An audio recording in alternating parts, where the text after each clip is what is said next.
Praise be to God and greetings to you in the name of our Lord Jesus Christ. ದೇವರ ನಾಮಕ್ಕೆ ಮಹಿಮೆ ಆಗಲಿ. ಕರ್ತನಾದ ಯೇಸು ಕ್ರಿಸ್ತನ ಹೆಸರಿನಲ್ಲಿ ನಿಮ್ಮೆಲ್ಲರಿಗೂ ನಾನು ವಂದನೆಯನ್ನು ಸಲ್ಲಿಸುವನಾಗಿದ್ದೇನೆ. It's always a joy to come to Malavalli and to minister here. ಮಳವಳ್ಳಿಗೆ ಬಂದು ಈ ರೀತಿಯಾಗಿ ಸೇವೆ ಮಾಡುವುದು ನನಗೆ ಬಹಳ ಸಂತೋಷಕರವಾದಂತಹ ಸಂಗತಿ ಆಗಿದೆ. I've come here several times as ನಾನು ಇಲ್ಲಿಗೆ ಅನೇಕ ಸಂದರ್ಭಗಳಲ್ಲಿ ಬಂದಿದ್ದೇನೆ. And in the last 5 years, every time I've come here, I've always come with Uncle David Elliott. ನಾನು ಕಳೆದ 5 ವರ್ಷಗಳೇ ಕೂಡ ಯಾವಾಗ ನಾನು ಇಲ್ಲಿಗೆ ಬಂದರೂ ಅಂಕಲ್ ಡೇವಿಡ್ ಎಲ್ಲಿ ಅವರ ಜೊತೆಯಲ್ಲಿ ನಾನು ಇಲ್ಲಿಗೆ ಬರ್ತಿದ್ದೆ. So I would pick him up and bring him here all the way. We talk a lot. ನಾನು ಆತನನ್ನ ಬರಮಾಡಿಕೊಂಡು ಆನ್ ದಿ ವೇ ಬರ್ತಾ ಇರುವಾಗ ಅನೇಕ ಸಂಗತಿಗಳನ್ನು ನಾವು ಮಾತಾಡ್ಕೊಳ್ತಾ ಬಂದೆವು. So this time when I was driving here, I fondly remembered him. ಆದರೆ ಈ ಸಂದರ್ಭದಲ್ಲಿ ನಾನು ಬರುವಾಗ ಆತನನ್ನು ಹೆಚ್ಚಾಗಿ ನಾನು ಜ್ಞಾಪಕ ಮಾಡಿಕೊಂಡೆ. And we praise God for his life and ministry and the impact of his life and ministry, especially in this region of Karnataka. ಆತನ ಜೀವನಕ್ಕಾಗಿ ಮತ್ತು ಆತನ ಸೇವೆಗಾಗಿ ಕರ್ನಾಟಕ ರಾಜ್ಯದಲ್ಲಿ ಅವರು ಮಾಡಿರುವ ಸೇವೆಗಾಗಿ ದೇವರಿಗೆ ಸ್ತೋತ್ರ ಸಲ್ಲಿಸ್ತೇನೆ. But the Lord is grateful. We are grateful to the Lord. The Lord is gracious and the ministry continues even now. ದೇವರಿಗೆ ಸ್ತೋತ್ರವಾಗಲಿ. ಕರ್ತನ ಈ ಒಂದು ಸೇವೆಯನ್ನು ಮುಂದುವರಿಯುವ ಹಾಗೆ ದೇವರು ಸಹಾಯ ಮಾಡಿದನು. So I have 6 sessions in these 3 days, today, tomorrow and day after. ನಾಳೆ ಮತ್ತು ನಾಡಿದ್ದು 6 ಸೆಷನ್ಗಳು ನಿಮ್ಮ ಮಧ್ಯದಲ್ಲಿ ಉಂಟು. Today, tomorrow and day after. ಇವತ್ತು, ನಾಳೆ ಮತ್ತು ಮುಂದಿನ ದಿನ. And I will be taking all these 6 sessions from the book of Ecclesiastes. ನಾನು ಈ ಎಲ್ಲ ತರಗತಿಗಳನ್ನು ಕೂಡ ಪ್ರಸಂಗಿ ಗ್ರಂಥವನ್ನು ಆಧಾರ ಮಾಡಿಕೊಂಡೆ ನಿಮ್ಮ ಮಧ್ಯೆ ಹಂಚಿಕೊಳ್ಳುತ್ತೇನೆ. From the book of Ecclesiastes. ಪ್ರಸಂಗಿ ಗ್ರಂಥ. And the topic or the theme for these 6 sessions would be the meaning of life. ಈ ಒಂದು 6 ತರಗತಿಗಳಲ್ಲಿ ಕೂಡ ಮುಖ್ಯಾಂಶವೇನೆಂಬುದಾಗಿ ಹೇಳುವಾಗ ಜೀವನವೆಂದರೆ ಏನು? The meaning of life. ಜೀವನದ ಒಂದು ಅರ್ಥ. The meaning of life. ಜೀವನದ ಅರ್ಥ. So Solomon is the author of the book of Ecclesiastes. ಪ್ರಸಂಗಿ ಗ್ರಂಥಕರ್ತ ಸೊಲೊಮೋನನಾಗಿದ್ದಾನೆ. And Ecclesiastes is a book that has something for everyone. ಪ್ರಸಂಗಿ ಗ್ರಂಥ ಎಂಬುದು ಪ್ರತಿಯೊಬ್ಬರಿಗೂ ಕೂಡ ಸಂಬಂಧಪಟ್ಟಂತ ಒಂದು ಪುಸ್ತಕವಾಗಿದೆ. It has something to offer every single person. ಪ್ರತಿಯೊಬ್ಬ ವ್ಯಕ್ತಿಗೂ ಕೂಡ ಇದು ಏನೋ ಒಂದು ನೀಡುವಂತ ಒಂದು ಗ್ರಂಥವಾಗಿದೆ. Ecclesiastes is a book that is very honest about the troubles of the heart.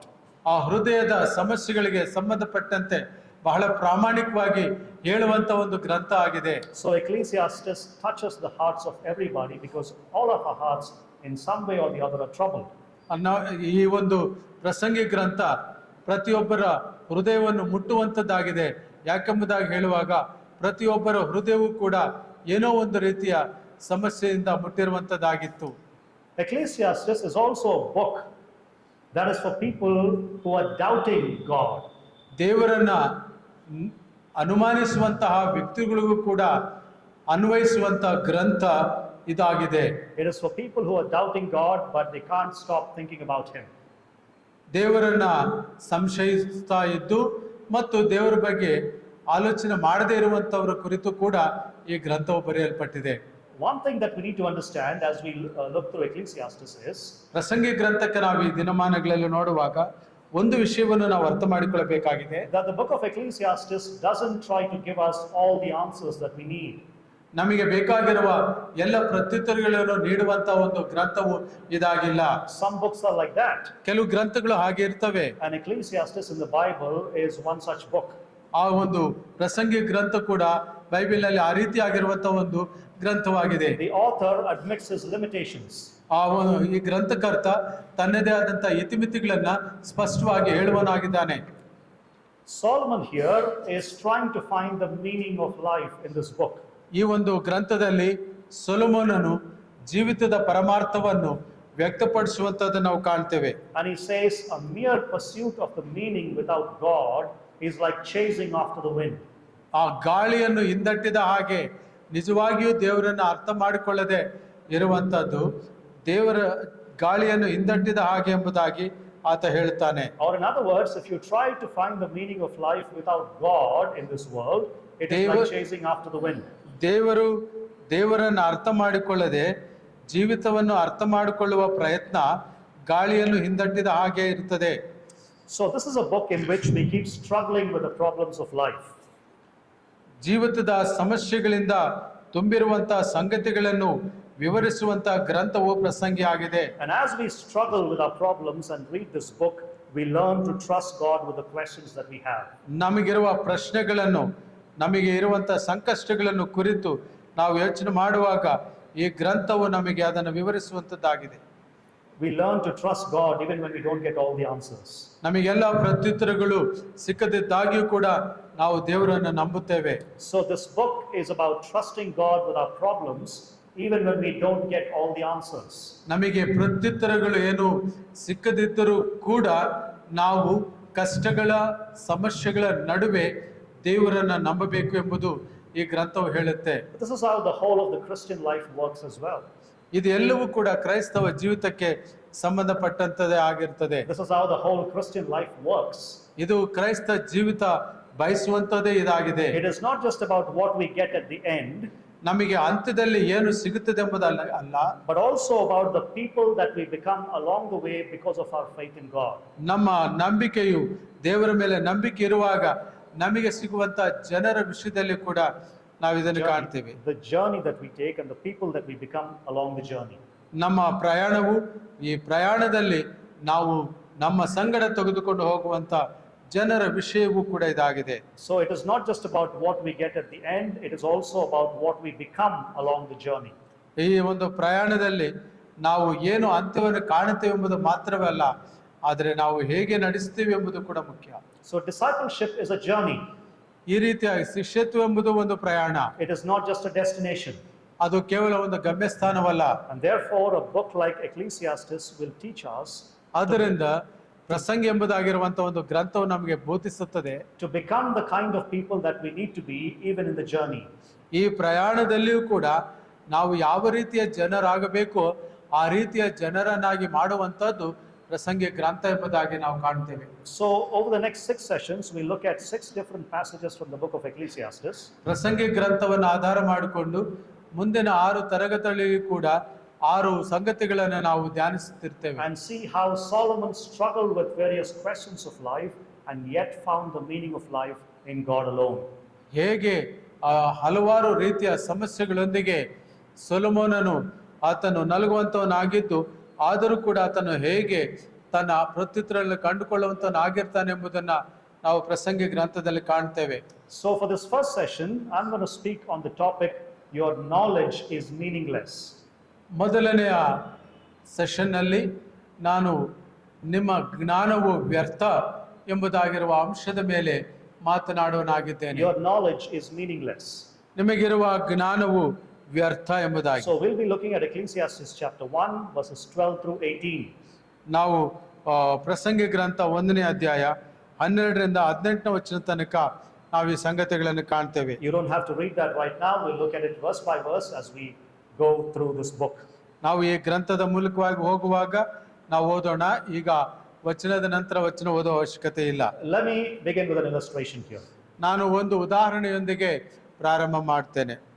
In the month of May this year 2024, 2024 May ತಿಂಗಳಲ್ಲಿ in a small town in Karnataka, ಕರ್ನಾಟಕದ ಒಂದು ಸಣ್ಣ ಪಟ್ಟಣದಲ್ಲಿ a second year PU student committed suicide. It came in the newspapers. News ಪೇಪರ್ನಲ್ಲಿ ಬಂದಿದೆ, ದ್ವಿತೀಯ PUC ವಿದ್ಯಾರ್ಥಿ ಆತ್ಮಹತ್ಯೆ ಮಾಡಿಕೊಂಡಿದ್ದನು. Died by suicide in her hostel room. ಹಾಸ್ಟೆಲ್ನ ಕೋಣೆಯಲ್ಲಿ ಆತ ಆತ್ಮಹತ್ಯೆ ಮಾಡಿಕೊಂಡಿದ್ದನು. When the girl's parents were interviewed, ಆ ಹುಡುಗಿಯ ತಂದೆ ತಾಯಂದಿರನ್ನು ಸಂದರ್ಶನ ಮಾಡಿದಾಗ they said that she was afraid that she would not be able to score well in the NEET exam that was coming up. NEET ಪರೀಕ್ಷೆಯಲ್ಲಿ ಅವಳು ನಿರೀಕ್ಷಿತ ಮಟ್ಟದ ಅಂಕಗಳನ್ನು ಗಳಿಸಕ್ಕೆ ಸಾಧ್ಯವಾಗುವುದಿಲ್ಲ ಎಂಬುದಾಗಿ ಆ ತಂದೆ ತಾಯಂದಿರು ಹೇಳಿದರು. She was afraid that she wouldn't be able to score, so she committed suicide. ಆಕೆ ಅಷ್ಟು ಅಂಕಗಳನ್ನು ಗಳಿಸಕ್ಕೆ ಆಗದಿರಬಹುದೆಂಬುದಾಗಿ ಭಾವಿಸಿಕೊಂಡು ಆತ್ಮಹತ್ಯೆ ಮಾಡಿಕೊಂಡಳು. The Times of India reported that On an average, every year, more than 500 students commit suicide in Karnataka. Times of India ವರದಿಯ ಪ್ರಕಾರ ಒಂದು ವರ್ಷಕ್ಕೆ ಕರ್ನಾಟಕದಲ್ಲಿ ಹೆಚ್ಚು ಕಮ್ಮಿ 500 ಜನ ಆತ್ಮಹತ್ಯೆ ಮಾಡಿಕೊಳ್ಳುತ್ತಿದ್ದಾರೆ. So everything that these students had dreamed of suddenly seemed unachievable to them. ದಿಢೀರನೆ ಆ ವಿದ್ಯಾರ್ಥಿಗಳಿಗೆ ಬರುವಂತ ವಿಷಯ ಎಂಬುದಾಗಿ ಹೇಳುವಾಗ ಅವರು ಸಾಧಿಸಬೇಕಾದದ್ದನ್ನು ಸಾಧಿಸಲಿಕ್ಕೆ ಆಗುವುದಿಲ್ಲ ಎಂಬುದಾಗಿ. All the excitement that they had, that they would get a good job, good college, all of that was vanished in a moment. ಒಂದು ಕ್ಷಣ ಮಾತ್ರದಲ್ಲಿ ಅವರಿಗೆ ಸಿಕ್ಕಬೇಕಾಗಿರುವ ಒಂದು ಒಳ್ಳೆಯ ಕಾಲೇಜು, ಅವರಿಗೆ ಸಿಕ್ಕಬೇಕಾಗಿರುವಂಥ ಒಂದು ಒಳ್ಳೆಯ ಉದ್ಯೋಗ, ಅವರಿಗೆ ಸಿಕ್ಕಬೇಕಾಗಿರುವಂಥ ಒಂದು ಒಳ್ಳೆಯ ಸ್ಥಿತಿ, ಇವೆಲ್ಲ ಕೂಡ ಮಟುಮಾಯವಾಗಿ ಹೋಗುತ್ತವೆ. Is this all what life is all about? ಜೀವನ ಅಂದ್ರೆ ಇಷ್ಟೇನಾ? What is the purpose of life? ಜೀವನದ ಉದ್ದೇಶ ಏನು? Is it possible to find life's purpose in this world? ಈ ಪ್ರಪಂಚದಲ್ಲಿ ಜೀವನದಲ್ಲಿ ಒಂದು ಉದ್ದೇಶವನ್ನು ಹೊಂದಿರಲಿಕ್ಕೆ ಸಾಧ್ಯವಾಗುತ್ತದೆಯೇ? Does our pursuit of knowledge help us find the meaning of life? ಜ್ಞಾನದ ಹಿಂದೆ ಹೋಗಿ ಅದನ್ನು ಸಾಧಿಸುವ ಪ್ರಯತ್ನದಲ್ಲಿ ನಾವು ನಿಜಕ್ಕೂ ಕೂಡ ಜೀವನದ ಅರ್ಥವನ್ನು ಪಡ್ಕೊಳ್ಳಿಕ್ಕಾಗುತ್ತದೆಯೇ? Does our pursuit of position and a job help us pursue the meaning of life? ಜೀವನದ ಅರ್ಥವನ್ನು ತಿಳಿದುಕೊಳ್ಳುವುದಕ್ಕೆ ನಮಗೆ ಹೊಂದುವಂತ ಕೆಲಸ ಅಥವಾ ಹುದ್ದೆ ಸಹಾಯ ಮಾಡುತ್ತದೆಯೇ? A few years ago, there was a celebrity chef, a person who cooks in a fine dine restaurants and all of that. ಒಂದು ಪ್ರತಿಷ್ಠಿತವಾಗಿರುವಂತ restaurant ಅಲ್ಲಿ ಒಬ್ಬ ಸೆಲೆಬ್ರಿಟಿ ಆಗಿರುವಂತ ವ್ಯಕ್ತಿ ಅಡಿಗೆ ಮಾಡುವಂತ chef ಆಗಿದ್ದನು. He died by committing suicide. ಆತ ಸತ್ತು ಹೋದನು ಆತ್ಮಹತ್ಯೆ ಮಾಡಿಕೊಳ್ಳುವುದರ ಮೂಲಕ. And his mother said, I have no idea why he would kill himself. ಆ ತಾಯಿ ಹೇಳಿದರು, ಅವನು ಏಕೆ ಆತ್ಮಹತ್ಯೆ ಮಾಡಿಕೊಂಡನೋ ನನಗೆ ಗೊತ್ತಿಲ್ಲ ಎಂಬುದಾಗಿ. He had everything, success and money and cars and position, everything that he wanted to have. ಆತನಿಗೆ ಯಶಸ್ಸು ಇತ್ತು, ಸಂಪತ್ತು ಇತ್ತು, ಆಸ್ತಿ ಅಂತಸ್ತು ಎಲ್ಲವೂ ಇತ್ತು, ಆದರೆ ಆತನು ಯಾಕೆ ಆತ್ಮಹತ್ಯೆ ಮಾಡಿಕೊಂಡ? And why does somebody who could have all the success that he has commit suicide? ಎಲ್ಲ ಯಶಸ್ಸು ಸಾಧಿಸಿರುವಂತ ವ್ಯಕ್ತಿಗಳಾಗಿದ್ದರೂ ಕೂಡ ಅವ್ರು ಯಾಕೆ ಆತ್ಮಹತ್ಯೆ ಮಾಡ್ಕೊಳ್ತಾರೆ? Why does somebody who could have more money than he could spend commit suicide? ತಾವು ವೆಚ್ಚ ಮಾಡೋದಕ್ಕಿಂತ ಅತಿ ಹೆಚ್ಚಾದ ಹಣ ಇರುವಂತವರು ಕೂಡ ಯಾಕೆ ಆತ್ಮಹತ್ಯೆ ಮಾಡ್ಕೊಳ್ಳುತ್ತಾರೆ? Now these are important questions to be raised this morning. ಈ ಬೆಳಗಿನ ಜಾವ ಈ ಪ್ರಮುಖ ಪ್ರಶ್ನೆಗಳನ್ನ ನಾವು ಎತ್ತಬೇಕಾಗುತ್ತದೆ. So as we look at this passage, I want to raise two important questions for us to understand the passage. ಈ ವಾಕ್ಯ ಭಾಗವನ್ನ ನಾವು ವಿವರಿಸುವಾಗ ಎರಡು ಅಂಶಗಳನ್ನ ಗುರುತಿಸಬೇಕೆಂಬುದಾಗಿ ನಾನು ಬಯಸುತ್ತೇನೆ. Is it possible that money, power and knowledge do not satisfy the heart? ಹೃದಯವನ್ನ ಹಣವು ಮತ್ತು ಸ್ಥಾನಮಾನ ಮತ್ತು ಆಸ್ತಿ ಅಂತಸ್ತು ಸಂತೃಪ್ತಿ ಪಡಿಸೋಕೆ ಆಗೋದಿಲ್ಲವೇ? Is it possible that money, power and knowledge do not satisfy the soul? ಹಣ ಮತ್ತು ಜ್ಞಾನ ಮತ್ತು ಆಸ್ತಿ ಅಂತಸ್ತು ಹೃದಯವನ್ನ ಸಂತೃಪ್ತಿ ಪಡಿಸಲಿಕ್ಕೆ ಆಗುತ್ತದಾ? Or ಅಥವಾ does education or knowledge help us find the meaning of life? ಶಿಕ್ಷಣವು ಮತ್ತು ಜ್ಞಾನವು ಜೀವನದ ಅರ್ಥವನ್ನ ಗ್ರಹಿಸಿಕೊಳ್ಳಕ್ಕಾಗುತ್ತದ? Solomon helps us find all these answers in this passage for us. ಈ ವಾಕ್ಯ ಭಾಗದಲ್ಲಿ ಸೊಲೊಮೋನನು ನಮಗೆ ಎಲ್ಲ ಪ್ರತ್ಯುತ್ತರಗಳನ್ನು ನೀಡುವ ಪ್ರಯತ್ನವನ್ನು ಮಾಡ್ತಾನೆ. Remember, Solomon was a king at that time. ಸೊಲೊಮೋನನು ಆ ಕಾಲದಲ್ಲಿ ರಾಜನಾಗಿದ್ದನು. He was a great king of Israel. ಆತನು ಇಸ್ರಾಯೇಲರ ದೊಡ್ಡ ಅರಸನಾಗಿದ್ದನು. He had enormous wealth, ಆತನಿಗೆ ಬಹಳ ಸಂಪತ್ತು ಇತ್ತು. international respect, ಆತನಿಗೆ ಅಂತಾರಾಷ್ಟ್ರೀಯ ಮಟ್ಟದ ಗೌರವವಿತ್ತು. unparalleled wisdom. ಆತನಿಗೆ ಅಸಾಮಾನ್ಯವಾದಂತ ಒಂದು ಜ್ಞಾನವಿತ್ತು. Everything that he wanted at his disposal. ಆತನಿಗೆ ಸಂಬಂಧಪಟ್ಟದ್ದು ಎಲ್ಲವೂ ಕೂಡ ಲಭ್ಯವಾಗುತ್ತಿತ್ತು. However, he was not always happy. ಆದರೂ ಕೂಡ ಆತ ಯಾವಾಗಲೂ ಸಂತೋಷವಾಗಿದ್ದಂತವನಿಲ್ಲ. If you look at the first 11 chapters of the book of Ecclesiastes, ಮೊದಲನೇ in chapter 1, 11 ಅಧ್ಯಾಯಗಳನ್ನ ನಾವು ನೋಡುವಾಗ, first 11 verses of the first chapter of Ecclesiastes, ಮೊದಲನೇ ಅಧ್ಯಾಯ 11ನೇ ವಚನದಿಂದ ನಾವು ನೋಡುವಾಗ, first 11 verses, ಮೊದಲನೇ 11 ವಚನಗಳು ನೋಡುವಾಗ, Solomon examined three broad categories in his search for meaning of life. ಜೀವನದ ಅರ್ಥವನ್ನು ಕುರಿತು ಹೇಳುವಾಗ ಆತನು 3 ಅಂಶಗಳನ್ನು ಹೇಳುತ್ತಾ ಬಂದನು. So he searched for 3 categories to find meaning in life. ಜೀವನದಲ್ಲಿ ಆ ಆ ಜೀವನದ ಅರ್ಥವನ್ನು ತಿಳ್ಕೊಳ್ಳೋದಕ್ಕೆ 3 ಹಂತದ ಆ ಹಂತಗಳನ್ನು ಆತನು ತಿಳಿಸುತ್ತಾ ಬಂದನು. He searched in human history. ಮಾನವ ಚರಿತ್ರೆಯನ್ನು ಹುಡುಕಿದನು. He searched the physical nature. ಮತ್ತು ಆತ ಭೌತಿಕವಾದಂತ ಸೃಷ್ಟಿಯನ್ನು ನೋಡಿದನು. And he also checked with the human nature. ಮತ್ತು ಮಾನವ ಸ್ವಭಾವದಿಂದ ಕೂಡ ನೋಡಿದನು. So these were his 3 pursuits in the first 11 verses of chapter 1. ಮೊದಲನೇ ಅಧ್ಯಾಯದ ಈ 11 ವಚನಗಳಲ್ಲಿ ಈ 3 ಅಂಶಗಳ ಒಂದು ಪರಿಶೋಧನೆ ಇತ್ತು. And he understood that all of his pursuits could not give him meaning of life without God. ಈ ಎಲ್ಲವೂ ಕೂಡ ಆತನಿಗೆ ಜೀವನದ ಅರ್ಥವನ್ನು ತಿಳಿಸುವುದರಲ್ಲಿ ವಿಫಲವಾಯಿತು. So without God there is no meaning is what he concluded. ನಾವು ನಿರೂಪಿಸುವ ಸಂಗತಿ ಏನೆಂದರೆ ದೇವರಿಲ್ಲದೆ ಜೀವನಕ್ಕೆ ಅರ್ಥವಿಲ್ಲ. Now in verses 12 through 18, 12 ರಿಂದ 18ನೇ ವಚನ ತನಕ he is narrowing his search to his own personal experience. ತನ್ನ ವ್ಯಕ್ತಿಗತ ಅನುಭವಕ್ಕೆ ತನ್ನ ಒಂದು ಪರಿಶೋಧನೆಯನ್ನು ಸೀಮಿತಗೊಳಿಸುತ್ತಿದ್ದಾನೆ. In other words, he is taking us on his own spiritual journey as he searches for satisfaction in life. ಸಂತೃಪ್ತಿ ವಿಷಯದಲ್ಲಿ ಆತನು ಹೇಳುವಾಗ ತನ್ನ ವೈಯಕ್ತಿಕ ಆತ್ಮೀಯ ಪ್ರಯಾಣವನ್ನೇ ಆತನು ಉಲ್ಲೇಖಿಸುತ್ತಿದ್ದಾನೆ. So he is searching for satisfaction in life, and there's a spiritual journey he's undertaking, and he wants us to join him in that journey. ಆತನು ತನ್ನ ವೈಯಕ್ತಿಕ ಪ್ರಯಾಣದಲ್ಲಿ ಅದನ್ನ ಹುಡುಕುವಂತವನಾಗಿದ್ದಾನೆ. So in these verses, Solomon tries to tell us how he tried to find satisfaction in knowledge and philosophy. ಜ್ಞಾನವನ್ನು ಪಡ್ಕೊಳ್ಳೋದ್ರಲ್ಲಿಯೂ ಮತ್ತು ಆತನು ತತ್ವಜ್ಞಾನದ ವಿಷಯದಲ್ಲಿಯೂ ಯಾವ ರೀತಿಯಾಗಿ ಸಂತೋಷವನ್ನು ಪಡ್ಕೊಳ್ಳಬಹುದು ಎಂಬುದನ್ನು ಹೇಳ್ತಿದ್ದಾನೆ. He wanted to find satisfaction in these 2 subjects. ಈ 2 ವಿಷಯಗಳಲ್ಲಿ ಆತ ಸಂತೃಪ್ತಿ ಪಡೆಯಬೇಕೆಂಬುದಾಗಿ ಬಯಸುತ್ತಿದ್ದಾನೆ. So today's passage will reveal to us 2 things about the pursuit of knowledge. ಜ್ಞಾನದ ಒಂದು ಕಂಡುಹಿಡಿಯುವಿಕೆಯಲ್ಲಿ 2 ಸಂಗತಿಗಳನ್ನು ಈ ವಾಕ್ಯ ಭಾಗ ನಮಗೆ And ತಿಳಿಸುತ್ತದೆ. how it cannot bring fulfillment to our lives. ನಮ್ಮ ಜೀವನಗಳಿಗೆ ಇದು ಒಂದು ಸಾರ್ಥಕತೆಯನ್ನು ಸಂಪೂರ್ಣತೆಯನ್ನು ತರುವುದರಲ್ಲಿ ಹೇಗೆ ವಿಫಲವಾಗುತ್ತೆ. So these 7 verses will tell us 2 important things ಈ 7 ವಚನಗಳು 2 ಪ್ರಮುಖ ಸಂಗತಿಗಳನ್ನು ಹೇಳ್ತವೆ. about the pursuit of knowledge and how it cannot bring fulfillment to our lives. ನಮ್ಮ ಜೀವನಗಳಿಗೆ ಒಂದು ಪರಿಪೂರ್ಣತೆಯನ್ನು ತರಲಿಕ್ಕೆ ಹೇಗೆ ಸಾಧ್ಯವಿಲ್ಲ ಎಂಬುದಾಗಿ. The pursuit of knowledge cannot bring fulfillment to our lives. ನಮ್ಮ ಜೀವನಗಳಿಗೆ ಜ್ಞಾನದ ಒಂದು ಸಂಶೋಧನೆಯು ಸಂಪೂರ್ಣತೆಯನ್ನು ತರುವುದಿಲ್ಲ. So in verses 11 through 15 you will see the first point. 11 ರಿಂದ 15ನೇ ವಚನ ತನಕ ಮೊದಲನೇ ಅಂಶವನ್ನು ನಾವು ಕಾಣ್ತೇವೆ. There you will see that knowledge of the universe does not help you understand the meaning of life. ಜೀವನದ ಅರ್ಥವನ್ನು ತಿಳ್ಕೊಳ್ಳುವುದರಲ್ಲಿ Knowledge of the universe.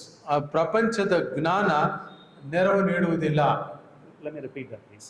Knowledge of the universe will not help you understand the meaning of life. ಜೀವನದ ಅರ್ಥವನ್ನು ತಿಳ್ಕೊಳ್ಳುವುದಕ್ಕೆ ಈ ಲೋಕದ ಜ್ಞಾನವು ನೆರವು ನೀಡುವುದಿಲ್ಲ. Knowledge of the universe will not help us understand the meaning of life. ಈ ಒಂದು ಪ್ರಪಂಚವು ಕೂಡ ಜೀವನದ ಅರ್ಥವನ್ನು ವಿವರಿಸುವುದರಲ್ಲಿ ಸಾಧ್ಯವಾಗುವುದಿಲ್ಲ. There are some profound questions in life ಜೀವನದಲ್ಲಿ ಬಹಳ ಆಳವಾದ ಪ್ರಶ್ನೆಗಳುಂಟು. that knowledge alone cannot satisfactorily explain or answer. ಅದಕ್ಕೆ ಜ್ಞಾನ ಒಂದೇ ಸಂತೃಪ್ತಿಕರವಾದಂತ ಪ್ರತ್ಯುತ್ತರವನ್ನು ನೀಡಲಿಕ್ಕೆ ಆಗುವುದಿಲ್ಲ. And he explains how he came to this conclusion in 4 steps. 4 ಹಂತಗಳಲ್ಲಿ 4 ಮೆಟ್ಟಿಲುಗಳಲ್ಲಿ ಆತ ಹೇಗೆ ಉಪಸಂಹಾರಕ್ಕೆ ಬಂದನು ಎಂಬುದನ್ನ ಆತ ವಿವರಿಸಿ ಹೇಳ್ತಾನೆ. Firstly, ಮೊದಲನೇದಾಗಿ Solomon's search was sincere and complete. ಸಾಲಮೋನನ ಒಂದು ಸಂಶೋಧನೆಯು ಸಂಪೂರ್ಣವಾದದ್ದು ಮತ್ತು ಪ್ರಾಮಾಣಿಕವಾದದ್ದು. Look at verse 12 and the first part of verse 13. I'll read that for you in English. You can look at it in Kannada. I, the preacher, have been king over Israel in Jerusalem, and I applied my heart to seek and to search out by wisdom all that is done under heaven. ಪ್ರಸಂಗಿಯಾದ ನಾನು ಯೆರೂಸಲೇಮಿನಲ್ಲಿ ಇಸ್ರಾಯೇಲರಿಗೆ ಅರಸನಾಗಿದ್ದನು. ಆಕಾಶದ ಕೆಳಗೆ ನಡೆಯುವ ಎಲ್ಲಾ ಕೆಲಸಗಳನ್ನು ಜ್ಞಾನದಿಂದ ವಿಚಾರಿಸಿ ವಿಮರ್ಶಿಸಲು ಮನಸ್ಸಿಟ್ಟನು. Okay, notice here that Solomon's quest or Solomon's search was sincere and complete. ನಾವಿಲ್ಲಿ ಅರ್ಥ ಮಾಡ್ಕೊಳ್ತೇವೆ, ಸೊಲೊಮೋನನ ಒಂದು ಹುಡುಕಾಟ ಪ್ರಾಮಾಣಿಕವಾದದ್ದು ಮತ್ತು ಪರಿಪೂರ್ಣವಾದದ್ದು. Now in verse 12, the preacher Solomon is speaking for himself. 12ನೇ ವಚನದಲ್ಲಿ ಆ ಒಂದು ಪ್ರಸಂಗಿಯು ತನ್ನಷ್ಟಕ್ಕೆ ತಾನೇ ಮಾತನಾಡ್ಕೊಳ್ತಿದ್ದಾನೆ. He's speaking for himself. ತನ್ನಷ್ಟಕ್ಕೆ ತಾನೇ ಹೇಳ್ತಿದ್ದಾನೆ. And he is inviting us on a spiritual and intellectual journey. ಆತನು ಆ ಒಂದು ಆತ್ಮಿಕ ಮತ್ತು ಬೌದ್ಧಿಕ ಪ್ರಯಾಣಕ್ಕೆ ಆಹ್ವಾನ ಮಾಡೋನಾಗಿದ್ದಾನೆ. And he begins by giving his qualifications. ಆತ ಕೆಲವು ಏನು ಅರ್ಹತೆಗಳನ್ನು ನೀಡುತ್ತಾ ಹೇಳುವನಾಗಿದ್ದಾನೆ. He is giving his own qualifications for the journey. ಆತನು ತನ್ನದೇ ಆದಂತ ಆ ಒಂದು ಅರ್ಹತೆಗಳನ್ನು ತನ್ನ ಪ್ರಯಾಣದ ವಿಷಯದಲ್ಲಿ ಹೇಳುವನಾಗಿದ್ದಾನೆ. Look at verse 12 again.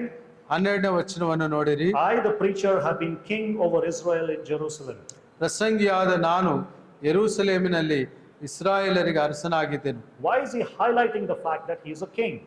ಆತನು ಯಾಕೆ ಈ ಒಂದು ಅಂಶವನ್ನು ಹೆಚ್ಚಾಗಿ ಬೆಳಕು ಚಿಮ್ಮುತ್ತಾ ಹೇಳುವನಾಗಿದ್ದಾನೆ? Why is he highlighting the fact that he is a king? ಆತನು ಅರಸನು ಎಂಬುವ ವಿಷಯವನ್ನು ಯಾಕೆ ಒತ್ತಾಯ ಮಾಡಿ ಪ್ರಸ್ತಾಪಿಸುತ್ತಿದ್ದಾನೆ? He'd already said that in chapter 1 verse 1. ಮೊದಲನೇ ಅಧ್ಯಾಯ ಮೊದಲನೇ ವಚನದಲ್ಲಿ ಆತನಿಗಾಗಲೇ ಹೇಳಿದ್ದಾನೆ. But why is he reiterating that here? ಆದರೆ ಆತ ಮತ್ತೊಂದು ಸಾರಿ ಯಾಕೆ ಪುನರುಚ್ಚಾರಣೆ ಮಾಡುತ್ತಿದ್ದಾನೆ? It is to remind us that he is a man who had everything that he wanted in this world. ಅಲ್ಲಿ ಅರ್ಥವೇನೆಂಬುದಾಗಿ ಹೇಳುವಾಗ ತನಗೇನು ಬೇಕೋ ಅದೆಲ್ಲವನ್ನು ಪಡೆಯಲಿಕ್ಕಿರುವಂತ ವ್ಯಕ್ತಿ ಆತನಾಗಿದ್ದನು ಎಂಬುದಾಗಿ ಅರ್ಥ. And if anybody could have found satisfaction in this life, it could have been Solomon. ಏನಾದರೂ ಸಂಪೂರ್ಣವಾಗಿ ಸಂತೃಪ್ತಿ ಪಡೆಯುವ ವ್ಯಕ್ತಿ ಆಗಿರಬೇಕೆಂಬುದಾಗಿದ್ದರೆ ಆತನೇ ಆಗಿದ್ದನು ಎಂಬುದನ್ನು ಸೊಲೊಮೋನನು ಹೇಳುತ್ತಿದ್ದಾನೆ. And that's why he is talking about his qualifications, saying that I was the king of Israel in Jerusalem. ಆದ್ದರಿಂದ ಆತನು ತನ್ನ ಅರ್ಹತೆಗಳನ್ನು ಹೇಳ್ತಿದ್ದಾನೆ, ಆತನು ಯೆರೂಸಲೇಮಿನಲ್ಲಿ ಅರಸನಾಗಿದ್ದನು ಎಂಬುದಾಗಿ. And with this qualification, with everything that he had, he is trying to do something in verse 13. 13ನೇ ವಚನದಲ್ಲಿ ತನಗಿರುವ ಎಲ್ಲ ಈ ಅರ್ಹತೆಗಳೊಂದಿಗೆ, ತನಗಿರುವ ಎಲ್ಲ ಈ ಯೋಗ್ಯತೆಗಳೊಂದಿಗೆ ತಾನು ಏನನ್ನ ಮಾಡುವನಾಗಿದ್ದಾನೆ ಎಂಬುದನ್ನು 13ನೇ ವಚನದಲ್ಲಿ ಸೊಲೊಮೋನನು ಹೇಳುವನಾಗಿದ್ದಾನೆ. Look at verse 13. And I applied my heart to seek and to search out by wisdom all that is done under heaven. ಆಕಾಶದ ಕೆಳಗೆ ನಡೆಯುವ ಎಲ್ಲಾ ಕೆಲಸಗಳನ್ನು ಜ್ಞಾನದಿಂದ ವಿಚಾರಿಸಿ ವಿಮರ್ಶಿಸಲು ಮನಸ್ಸಿಟ್ಟೆನು ಎಂದು ಆತನು ಹೇಳುತ್ತಾನೆ. So Solomon was a seeker who had ultimate questions in his life. ತನ್ನ ಜೀವನದ ಬಗ್ಗೆ ಅತ್ಯುನ್ನತವಾದ ಪ್ರಶ್ನೆಗಳಿರುವಂತೆ ಮತ್ತು ಹುಡುಕುವಂತ ವ್ಯಕ್ತಿತ್ವ ಇರುವವನಾಗಿದ್ದನು ಸೊಲೊಮೋನನು. And at this point in life, Solomon also had age and experience. ಈ ಒಂದು ನಿರ್ದಿಷ್ಟವಾದ ಹಂತದಲ್ಲಿ ಆತನಿಗೆ ಅನುಭವವು ಮತ್ತು ವಯಸ್ಸು ಆಗಿತ್ತು. So he is telling us what he learned from his lifelong search to find meaning in life. ಜೀವನದ ಅರ್ಥವು ಏನು ಎಂಬುದನ್ನ ಕಲಿತುಕೊಳ್ಳುವುದಕ್ಕೆ ತನ್ನ ಜೀವನದುದ್ದಕ್ಕೂ ತನ್ನ ಜೀವನ ಪೂರ್ತ ಆತನು ಮಾಡಿರುವಂತಹದ್ದು ಏನು ಎಂಬುದನ್ನ ಆತ ಹೇಳುವನಾಗಿದ್ದಾನೆ. Now we must understand the nature of Solomon's quest. ಸೊಲೊಮೋನನ ಆ ಒಂದು ಸಂಶೋಧನೆ, ಆ ಹುಡುಕಾಟದ ಅರ್ಥ ಏನು ಎಂಬುದು ತಿಳ್ಕೊಳ್ಳೋಣ. The nature of it. ಅದರ ಸ್ವಭಾವ ಏನು? Look at it. His quest was sincere. ಆತನ ಒಂದು ಸಂಶೋಧನೆಯು, ಆತನ ಹುಡುಕಾಟವು ಪ್ರಾಮಾಣಿಕವಾದದ್ದು. I applied my heart, he says. ಆತನನ್ನ ಮನಸ್ಸಿಟ್ಟೆನು ಎಂಬುದಾಗಿ ಹೇಳುತ್ತಿದ್ದಾನೆ. He devoted his heart and soul to knowing the truth. ಸತ್ಯವನ್ನು ತಿಳಿದುಕೊಳ್ಳಕ್ಕೆ ತನ್ನ ಮನಸ್ಸನ್ನು, ತನ್ನ ಹೃದಯವನ್ನು ಕೇಂದ್ರೀಕರಿಸಿದನು. So number one, his quest was sincere. ಮೊದಲನೇದಾಗಿ ಆತನ ಒಂದು ಹುಡುಕಾಟ, ಆತನ ಸಂಶೋಧನೆಯು ಪ್ರಾಮಾಣಿಕವಾದದ್ದು. Secondly, his quest was complete, comprehensive. ಆದರೆ ಎರಡನೇದಾಗಿ ಆತನ ಇರುವಂತಹ ಒಂದು ಸಂಶೋಧನೆಯು, ಆತನ ಹುಡುಕಾಟವು ಅದು ಪರಿಪೂರ್ಣವಾದದ್ದು, ಸಂಪೂರ್ಣತೆ ಇರುವಂತದ್ದು. Notice the word seek and search in verse 13. 13ನೇ ವಚನದಲ್ಲಿ ಹುಡುಕುವುದು ಮತ್ತು ಅನ್ವೇಷಿಸುವುದು ಇದರ ಪದಗಳನ್ನು ಗಮನಿಸಿ ನೋಡಿರಿ. They show how serious he was in his quest. ಅದು ಏನು ಹೇಳುತ್ತಂದ್ರೆ, ಸೊಲೊಮೋನನು ತನ್ನ ಒಂದು ಹುಡುಕುವ ಕಾಯಕದಲ್ಲಿ ಆತನು ಎಷ್ಟು ನಿಮಗ್ನನಾಗಿದ್ದನು. So Solomon tried everything and did everything possible to come to conclusions about life. ಜೀವನದ ಕುರಿತು ತಿಳಿದುಕೊಳ್ಳುವುದಕ್ಕೆ ಮತ್ತು ಒಂದು ಅಂತಿಮ ಉಪಸಂಹಾರವನ್ನು ಪಡ್ಕೊಳ್ಳೋದಕ್ಕೆ ಆತನು ಹೇಗೆ ಪ್ರಯತ್ನಿಸಿದನು ಎಂಬುದನ್ನ ನಾವು ಕಾಣ್ತೇವೆ. He set about investigating every area of human life. ಮಾನವ ಜೀವನದ ಪ್ರತಿಯೊಂದು ಹಂತವನ್ನು ಕೂಡ ಆತನು ಅನ್ವೇಷಿಸುತ್ತಾ ಬಂದನು. Notice the phrase here, all that is done under heaven. ಇಲ್ಲಿ ನಾವು ಆ ವಚನವನ್ನು ಗಮನಿಸಿ, ಆಕಾಶದ ಕೆಳಗೆ ನಡೆಯುವ ಎಲ್ಲಾ ಕೆಲಸಗಳನ್ನು. So Solomon investigated every human endeavor. ಆತ ಮಾನವನ ಎಲ್ಲ ಸಾಧನೆಗಳನ್ನ ಆತ ಸಂಶೋಧನೆ ಮಾಡಿದನು. So I assume he studied literature, ನಾನು ಯೋಚಿಸ್ತೇನೆ ಆತ ಸಾಹಿತ್ಯ ಓದಿರಬಹುದು, arts, ಆತ ಕಲೆ ಓದಿರಬಹುದು, psychology, ಮನಸ್ತತ್ವಶಾಸ್ತ್ರ, science, ವಿಜ್ಞಾನ astronomy, ಮತ್ತು ಆಕಾಶ ಮಂಡಲದ ಸಂಗತಿಗಳು, physics, theology and philosophy. ಮತ್ತು ಭೌತಶಾಸ್ತ್ರ, ತತ್ವಜ್ಞಾನ ಮತ್ತೊಂದು ಸಂಗತಿಗಳನ್ನು ಅವನು ಅಧ್ಯಯನ ಮಾಡಿರಬಹುದು. So Solomon's quest was sincere and complete. ಆತನ ಒಂದು ಸಂಶೋಧನೆಯು ಅದು ಸಂಪೂರ್ಣವಾದದ್ದು, ಅದು ಪ್ರಾಮಾಣಿಕವಾದದ್ದು. Then the second step. ಎರಡನೇ ಹಂತ, Solomon saw this search as a burden laid by God on mankind. ಮಾನವ ಮನುಕುಲದ ಮೇಲೆ ದೇವರು ಆತನ ಹೃದಯದಲ್ಲಿಟ್ಟಿರುವ ಭಾರವು ಇದು ಎಂಬುದಾಗಿ ಸೊಲೊಮೋನನು ಭಾವಿಸಿದನು. Look at the second part of verse 13. 13ನೇ ವಚನದ ಎರಡನೇ ಭಾಗವನ್ನು ನೋಡ್ರಿ. It is an unhappy business that God has given to the children of man to be busy with. ನರಜನ್ಮದವರ ಕರ್ತವ್ಯವೆಂದು ದೇವರು ನೇಮಿಸಿರುವ ಆ ಕೆಲಸವೆಲ್ಲ ಬಹು ಪ್ರಯಾಸವೇ. Now we must understand something here. ನಾವಿಲ್ಲಿ ಸ್ವಲ್ಪ ಅರ್ಥ ಮಾಡಿಕೊಳ್ಬೇಕು. The kind of wisdom that he pursued was not divine wisdom but human wisdom.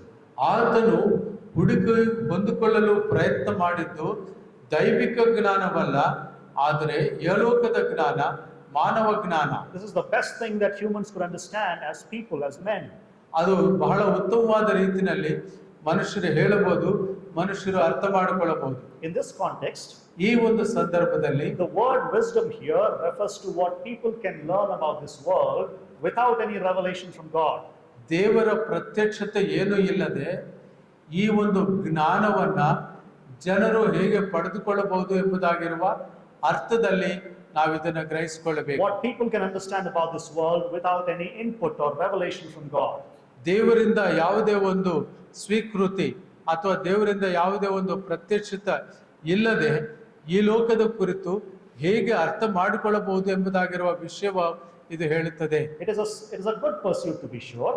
ಇದು ನಿಜಕ್ಕೂ ಕೂಡ ಒಂದು ಒಳ್ಳೆಯ ಪ್ರಶ್ನೆಯೇ. Because all truth is God's truth wherever it is found. ಎಲ್ಲ ಸತ್ಯವೂ ಕೂಡ ಇದು ದೇವರ ಸತ್ಯವೇ, ನಾವು ಎಲ್ಲೆಲ್ಲಿ ಕಂಡು ಹಿಡಿದರೂ ಕೂಡ. God created the whole world. God created the whole world. ದೇವರು ಇಡೀ ಸೃಷ್ಟಿಯನ್ನ ಸೃಷ್ಟಿ ಮಾಡಿದನು. And everything that is in this world. ಈ ಸೃಷ್ಟಿಯಲ್ಲಿರುವ ಪ್ರತಿಯೊಂದು ಕೂಡ. So any truth we may discover about this world is God's truth. ಇದು ನಾವು ಏನನ್ನ ಸತ್ಯವನ್ನು ಕಂಡುಕೊಳ್ತೀವೋ ಅದು ದೇವರ ಸತ್ಯವೇ ಆಗಿರುತ್ತದೆ. That's why we appreciate advancements in science and technology. ಅದರಿಂದಲೇ ನಾವು ವಿಜ್ಞಾನದಲ್ಲಿಯೂ ತಂತ್ರಜ್ಞಾನದಲ್ಲಿಯೂ ಆಗಿರುವ ಅಭಿವೃದ್ಧಿಗಳನ್ನ ನಾವು ಪ್ರಶಂಸಿಸುತ್ತೇವೆ. That's why we appreciate advancements in medical science. ಆ ರೀತಿಯಾಗಿಯೇ ವೈದ್ಯಕೀಯ ವಿಜ್ಞಾನ ಶಾಸ್ತ್ರದ ವಿಷಯಗಳನ್ನು ಕೂಡ ನಾವು ಒಪ್ಪಿಕೊಳ್ಳುತ್ತೇವೆ ಮತ್ತು ಪ್ರಶಂಸಿಸುತ್ತೇವೆ. But we must ask this question. ಆದರೂ ನಾವು ಈ ಪ್ರಶ್ನೆಯನ್ನು ಕೇಳಬೇಕು. How far will human wisdom take us? ಎಷ್ಟು ದೂರ ಈ ಒಂದು ಮಾನವ ಜ್ಞಾನ ನಮ್ಮನ್ನು ತೆಗೆದುಕೊಂಡು ಹೋಗುತ್ತದೆ? How far will human wisdom take us? ಎಷ್ಟು ದೂರ ಈ ಮಾನವ ಜ್ಞಾನ ನಮ್ಮನ್ನು ತೆಗೆದುಕೊಂಡು ಹೋಗುತ್ತದೆ? Solomon says it is an unhappy business that God has given to the children of man to be busy with. ಸೊಲೊಮೋನನು ಹೇಳುತ್ತಾನೆ, ನರಜನ್ಮದವರ ಕರ್ತವ್ಯ ಎಂದು ದೇವರು ನೇಮಿಸಿರುವ ಆ ಕೆಲಸವೆಲ್ಲ ಬಹು ಪ್ರಯಾಸವೇ. It is an unhappy business. ಇದು ಒಂದು ರೀತಿಯ ಅಸಮಾಧಾನವನ್ನು ಉಂಟು ಮಾಡುವ ವ್ಯವಹಾರ. What is this unhappy business that Solomon is talking about? ಸಾಲೊಮೋನನು ಮಾತನಾಡುವಂತ ಅಸಮಾಧಾನಕರ ಈ ಪ್ರಯಾಸ ಯಾವುದು? It is the very search to understand the meaning of life. ಜೀವನದ ಅರ್ಥವನ್ನ ಅರ್ಥ ಮಾಡಿಕೊಳ್ಳಲು ಮಾಡುವ ಪ್ರಯತ್ನವೇ ವ್ಯರ್ಥ. Now listen very carefully, please. ಈಗ ಚೆನ್ನಾಗಿ ಕೇಳಿಸಿಕೊಳ್ಳಿ. God has given all of us a desire to find fulfillment. ದೇವರು ನಮ್ಮೆಲ್ಲರಲ್ಲೂ ಕೂಡ ಒಂದು ಆಸೆ ಇಟ್ಟಿದ್ದಾರೆ, ಒಂದು ಪರಿಪೂರ್ಣತೆಯನ್ನು ನಾವು ಹೊಂದುವುದಕ್ಕೆ. And the task given to mankind is to find that fulfillment. ದೇವರು ಮನುಷ್ಯನಿಗೆ ನೇಮಕ ಮಾಡಿರೋದೇನೆಂದರೆ ಆ ಪರಿಪೂರ್ಣತೆಯನ್ನು ಹೊಂದಬೇಕು. And we acknowledge that in the fact that we are constantly searching for meaning and fulfillment. ನಾವು ನಿರಂತರವಾಗಿ ಅರ್ಥವನ್ನು ಮತ್ತು ಸಂಪೂರ್ಣತೆಯನ್ನು ಕಂಡುಕೊಳ್ಳುವಂತ ಒಂದು ಪ್ರಯತ್ನವನ್ನು ಮಾಡುತ್ತಿರ್ತೇವೆ. Solomon here in this case trying to find fulfillment through human wisdom. ಮಾನವ ಜ್ಞಾನದ ಮೂಲಕವಾಗಿ ಸಂಪೂರ್ಣತೆಯನ್ನು ಪಡೆದುಕೊಳ್ಳುವಂತ ಪ್ರಯತ್ನವನ್ನ ಸೊಲೊಮೋನನು ಇಲ್ಲಿ ಮಾಡುತ್ತಿದ್ದಾನೆ. So the more he looked for answers only through human wisdom, ಆತ ಎಷ್ಟು ಹೆಚ್ಚಾಗಿ ಮಾನವ ಜ್ಞಾನದಿಂದ ಉತ್ತರಗಳನ್ನು ಪಡೆದುಕೊಳ್ಳುವ ಪ್ರಯತ್ನ ಮಾಡುತ್ತಾನೋ, the more he tried to find the meaning of life through mere human wisdom, ಆ ಒಂದು ಮಾನವ ಜ್ಞಾನದ ಮೂಲಕವಾಗಿ ಮಾನವ ಜ್ಞಾನದ ಅರ್ಥವನ್ನು ಹುಡುಕೊಳ್ಳುವ ಪ್ರಯತ್ನವನ್ನು ಮಾಡ್ತಾನೋ, the more frustrated he became about life. ಆತನು ಅಷ್ಟಾಗಿ ಜೀವನದಲ್ಲಿ ನಿರಾಶೆಗೊಂಡನು, ಹತಾಶೆಗೊಳ್ಳವನಾಗಿರ್ತಾನೆ. And Solomon came to the conclusion that human wisdom cannot bring us fulfillment. ಆದುದರಿಂದ ಸೊಲೊಮೋನನು ಒಂದು ಅಂತಿಮ ತೀರ್ಮಾನಕ್ಕೆ ಬರ್ತಾನೆ, ಮಾನವ ಜ್ಞಾನವು ಮನುಷ್ಯನಿಗೆ ಜೀವನದ ಸಂಪೂರ್ಣ ಅರ್ಥವನ್ನು ತಿಳಿಸುವುದರಲ್ಲಿ ವಿಫಲವಾಗುತ್ತದೆ. Look at how clearly Solomon put it, second part of verse 13.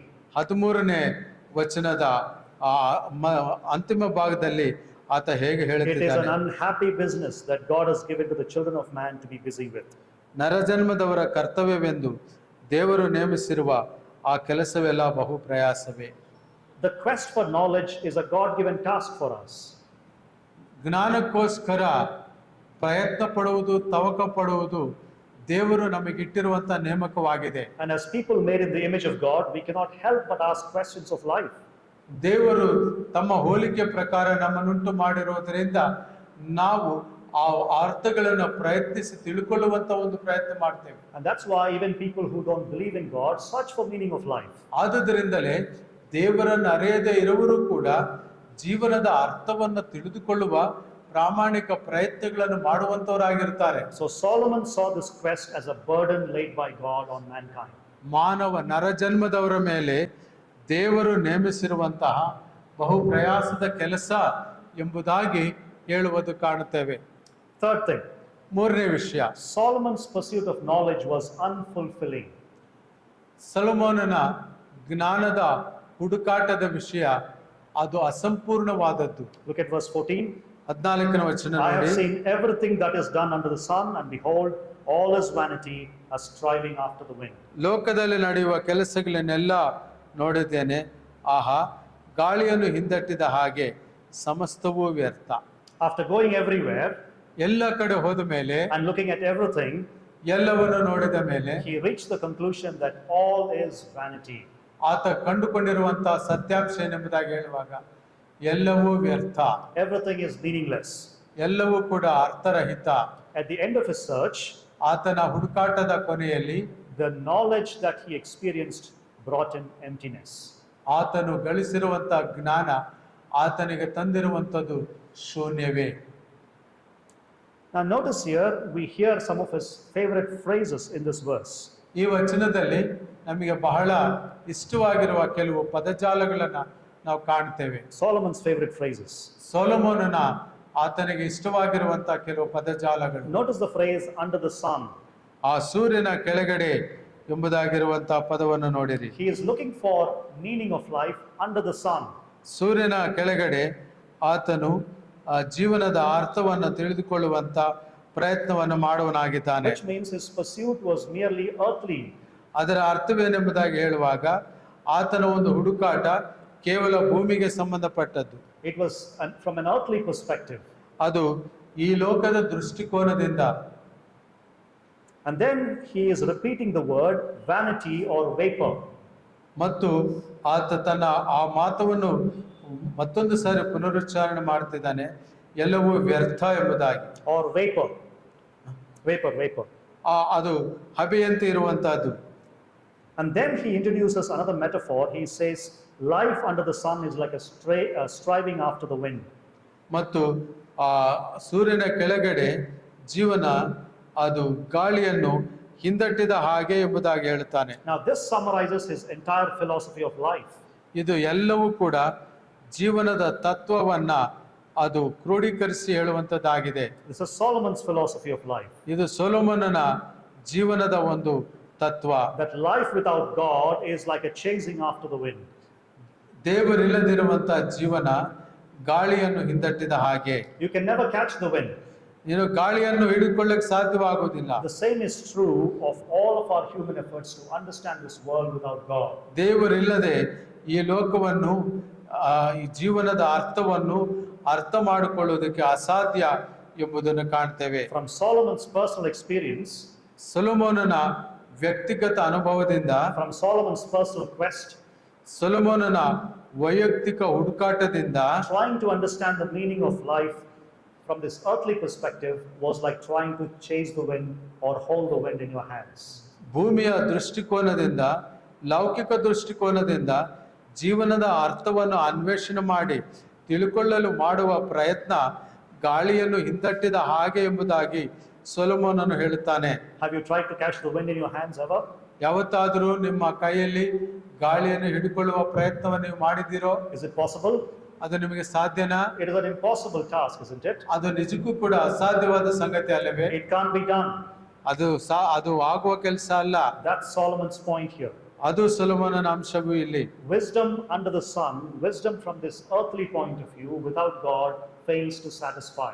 ಜ್ಞಾನವು ಸೂರ್ಯನ ಕೆಳಗಡೆ ಇರುವ ಈ ಲೌಕಿಕವಾದ ಜ್ಞಾನವು ಜೀವನದ ಅರ್ಥವನ್ನು ತಿಳಿದುಕೊಳ್ಳೋಕ್ಕಾಗಲಿ, ಆ ಅರ್ಥ ತಿಳ್ಕೊಂಡಿರುವ ಸಂತೃಪ್ತಿಯನ್ನು ನೀಡುವುದರಲ್ಲಾಗಲಿ ಅದು ಸಂಪೂರ್ಣ ಆಗುವುದಿಲ್ಲ, ಸಾಧ್ಯವಾಗುವುದಿಲ್ಲ. Many intelligent scientists have come to the same conclusion. Many intelligent scientists have come to the same conclusions. ಅನೇಕ ರೀತಿಯ ಬುದ್ಧಿವಂತ ವಿಜ್ಞಾನಿಗಳು ಕೂಡ ಇದೇ ಒಂದು ತೀರ್ಮಾನಕ್ಕೆ ಬಂದಿದ್ದಾರೆ. But Solomon said it long ago. ಆದರೆ ಸೊಲೊಮೋನನು ತುಂಬಾ ಹಿಂದೆ ಈ ವಿಷಯವನ್ನು ಹೇಳ್ತಾನೆ. I have seen everything that is done under the sun. ಸೂರ್ಯನ ಕೆಳಗಡೆ ಇರುವ ಪ್ರತಿಯೊಂದನ್ನು ನಾನು ಗಮನಿಸಿ ನೋಡಿದ್ದೇನೆ. And behold, all is vanity. ಆದರೆ ಗಮನಿಸಿ, ಎಲ್ಲವೂ ಸಮಸ್ತವೂ ವ್ಯರ್ಥ. And is striving after the wind. ಇದು ಗಾಳಿಯನ್ನು ಹಿಂದಟ್ಟಿದ ಹಾಗೆ. Fourthly, ನಾಲ್ಕನೇ ಅಂಶ, Solomon recognized that there's always some deficit in life. ಸೊಲೊಮೋನನು ಗುರುತಿಸಿದನು, ಜೀವನದಲ್ಲಿ ಏನೋ ಒಂದು ಲೋಪವಿದೆ. Always some deficit in life. ಯಾವಾಗಲೂ ಕೂಡ ಜೀವನದಲ್ಲಿ ಏನೋ ಒಂದು ವಕ್ರವಿದೆ, ಏನೋ ಒಂದು ಲೋಪವಿದೆ. Look at verse 15. 15ನೇ ವಚನವನ್ನು ನೋಡಿ. What is crooked cannot be made straight, and what is lacking cannot be counted. ವಕ್ರವಾದದ್ದನ್ನು ಸರಿ ಮಾಡುವುದು ಅಸಾಧ್ಯ, ಇಲ್ಲದ್ದನ್ನು ಲೆಕ್ಕಿಸುವುದು ಅಶಕ್ಯ. He concluded here with a proverb. ಇಲ್ಲಿ ಒಂದು ಗಾದೆಯೊಂದಿಗೆ ಆತ ಅಂತಿಮ ತೀರ್ಮಾನಕ್ಕೆ ಬರ್ತಾನೆ. What is crooked cannot be made straight. ವಕ್ರವಾಗಿರುವುದನ್ನ ನೆಟ್ಟಿಗೆ ಮಾಡ್ಲಿಕ್ಕೆ ಆಗುವುದಿಲ್ಲ. And what is lacking cannot be counted. ಲೆಕ್ಕದಲ್ಲಿ ಇಲ್ಲದಿರುವುದನ್ನು ಲೆಕ್ಕಿಸುವುದು ಅಸಾಧ್ಯ. Now listen very carefully, please. ಈಗ ಚೆನ್ನಾಗಿ ಗಮನಿಸಿ. Some things in life are crooked. ಕೆಲವು ಸಂಗತಿಗಳು ಜೀವನದಲ್ಲಿ ವಕ್ರವೇ. We are not saying that they are criminal or immoral. That's not the point. ನಾವಿಲ್ಲಿ ಅವು ಅಪರಾಧವೋ ಅಥವಾ ಅನೈತಿಕವೋ ಅಂತ ಹೇಳುವುದಿಲ್ಲ, ಅದು ನಮ್ಮ ಅಂಶವಲ್ಲ. But the point is, some things in life are bent out of shape. ಆದರೆ ಕೆಲವು ಸಂಗತಿಗಳು ಆ ಒಂದು ಶೇಪ್ಗಿಂತ ಅತಿ ಹೆಚ್ಚಾಗಿ ಮಾಡಲಿಕ್ಕೆ ಆಗದ ಹಾಗೆ ಹೋಗಿವೆ. They are out of shape. ಅವು ಒಂದು ಹಂತಕ್ಕೆ ತರಬೇಕಿತ್ತು.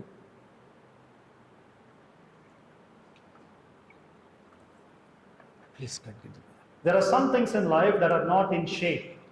ಕೆಲವು ಸಂಗತಿಗಳು ಒಂದು ರೀತಿಯ ರೂಪವನ್ನ ಪಡ್ಕೊಂಡಿರುವಂತವಾಗಿರುವುದಿಲ್ಲ. And in spite of all of our efforts, we cannot make them straight. ನಮ್ಮ ಎಲ್ಲಾ ಪ್ರಯತ್ನಗಳು ಮಾಡಿದರೂ ಕೂಡ ವಕ್ರವಾದದ್ದನ್ನು ಸರಿ ಮಾಡ್ಲಿಕ್ಕೆ ಆಗುವುದಿಲ್ಲ.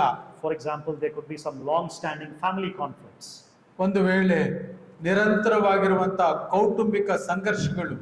And no matter how much you try, you cannot straighten them out. ನೀವು ಎಷ್ಟೇ ಪ್ರಯತ್ನ ಮಾಡಿದರೂ ಕೂಡ ಅವನು ಒಂದು ವೇಳೆ ವಕ್ರವಾಗಿರುವನು ಸಕ್ರಮವಾಗಿ ಮಾಡ್ಲಿಕ್ಕೆ ಆಗದಿರಬಹುದು. There could be two friends who are always misunderstanding and you cannot straighten that out.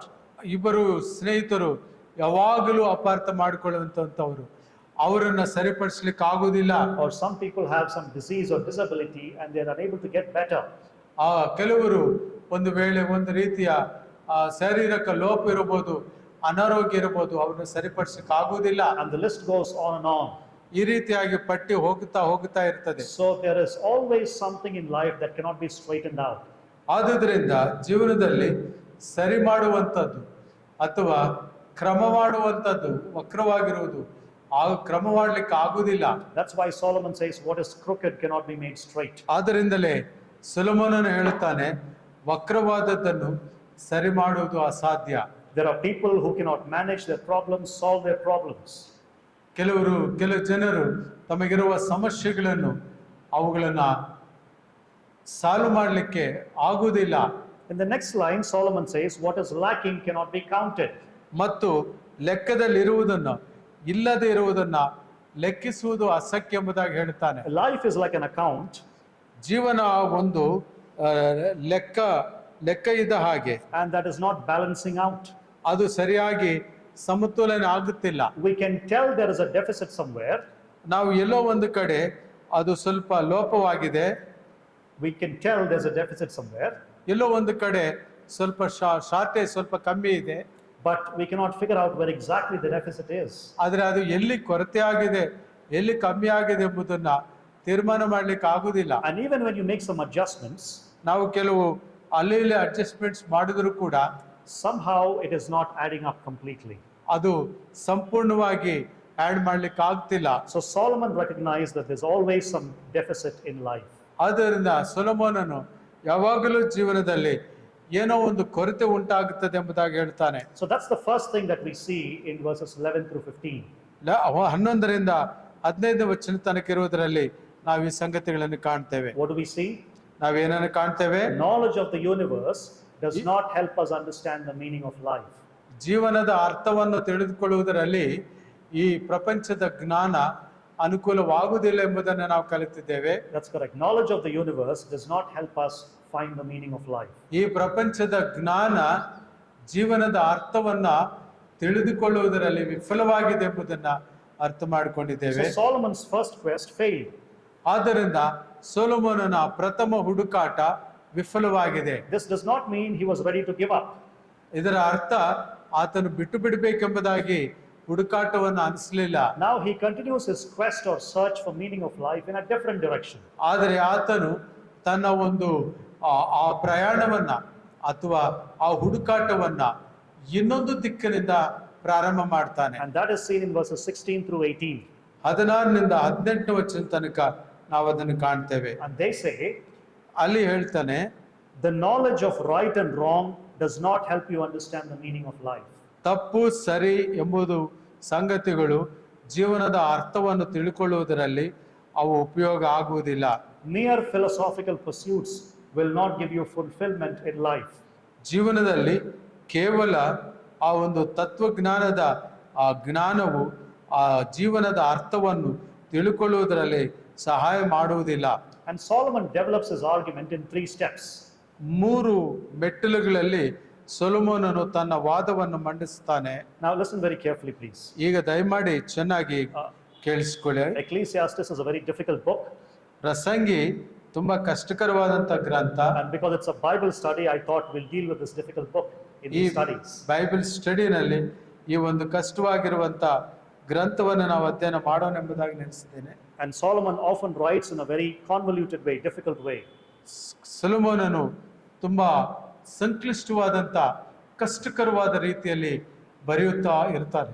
Okay, so please give me your undivided attention as we look at this book.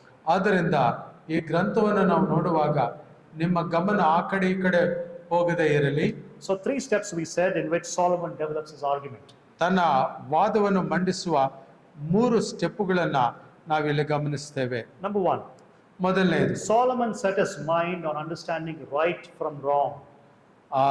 ಸೊಲೊಮೋನನು ತಪ್ಪಿನಿಂದ ಸರಿಯಾದದ್ದು ಏನು ಎಂಬುದನ್ನು ತಿಳಿದುಕೊಳ್ಳುವ ಪ್ರಯತ್ನವನ್ನು ಮಾಡ್ತಾನೆ. Look at verse 16 and the first part of verse 17.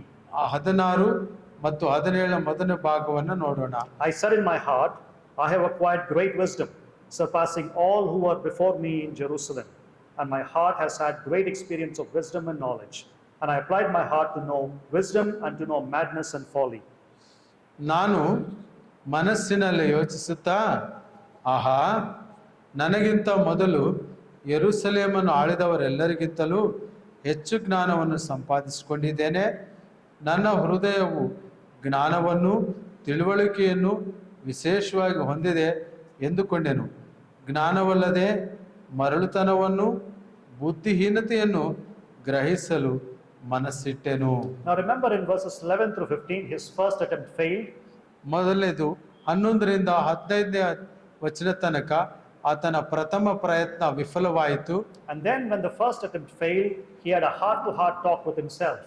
ಆ ಮೊದಲನೇ ಪ್ರಯತ್ನ ವಿಫಲವಾದಾಗ ತನ್ನ ಮನಸ್ಸಿಗೆ ಮಾತನಾಡಿಕೊಳ್ಳುತ್ತಾ ಆತನು ಮಾಡುವ ಪ್ರಯತ್ನ ನಂತರದ ಭಾಗದಲ್ಲಿ ಕಾಣ್ತೇವೆ. And he wanted to understand what he discovered about life. ತಾನು ಜೀವನದ ಬಗ್ಗೆ ಏನು ಅರ್ಥ ಮಾಡಿಕೊಂಡಿದ್ದೇನೆ ಎಂಬುದನ್ನ ತಾನು ವಿವರಿಸುವುದಕ್ಕೆ ಪ್ರಯತ್ನ ಮಾಡ್ತಾನೆ. Notice what he says here in verse 16. 14ನೇ ವಚನದಲ್ಲಿ ಏನು ಹೇಳ್ತಾನೆ?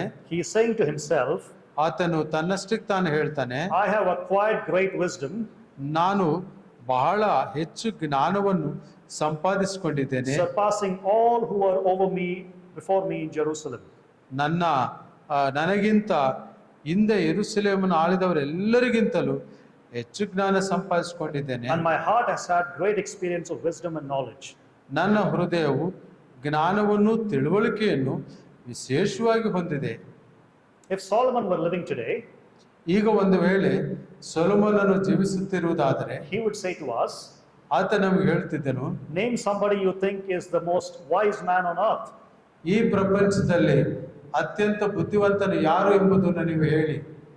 Socrates, ಸೊಕ್ರಟಿಸನ, ಪ್ಲೇಟೋನ, ಅಲೆಕ್ಸಾಂಡರ, or Aristotle, ಅರಿಸ್ಟಾಟಿಲ. and Solomon would say to us, they were nothing before me.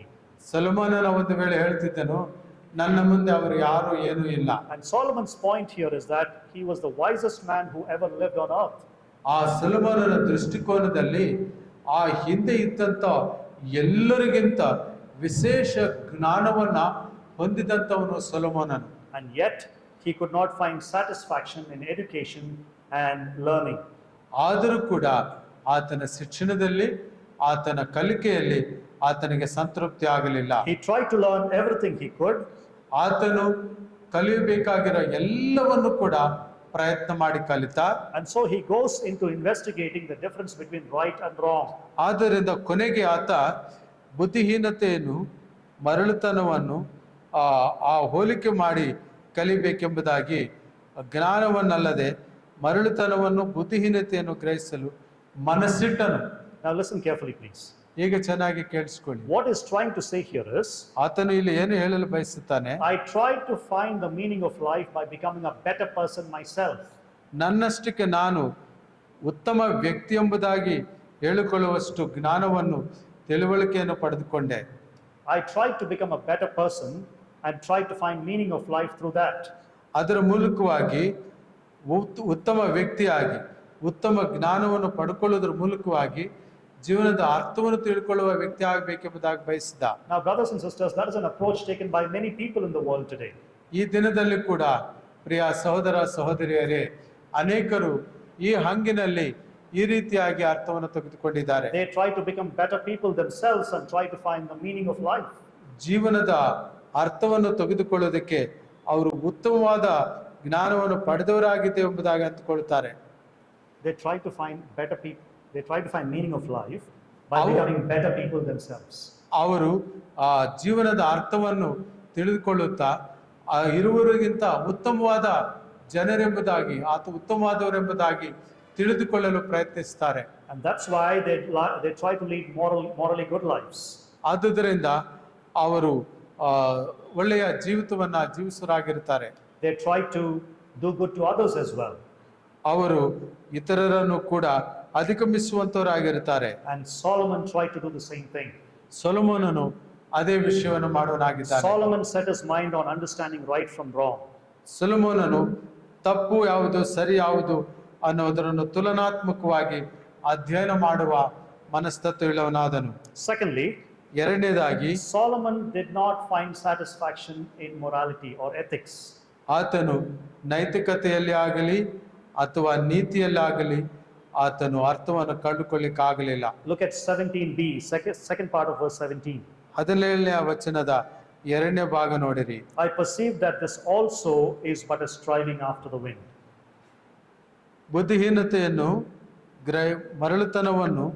ಬುದ್ಧಿಹೀನತೆಯನ್ನು ಗ್ರಹಿಸಲು ಮನಸ್ಸಿಟ್ಟೆನು, ಇದು ಸಹ ಗಾಳಿಯನ್ನು ಹಿಂದಟ್ಟಿದ ಹಾಗೆ ಎಂದು ಅರಿತುಕೊಂಡೆನು. This is also a striving after the wind.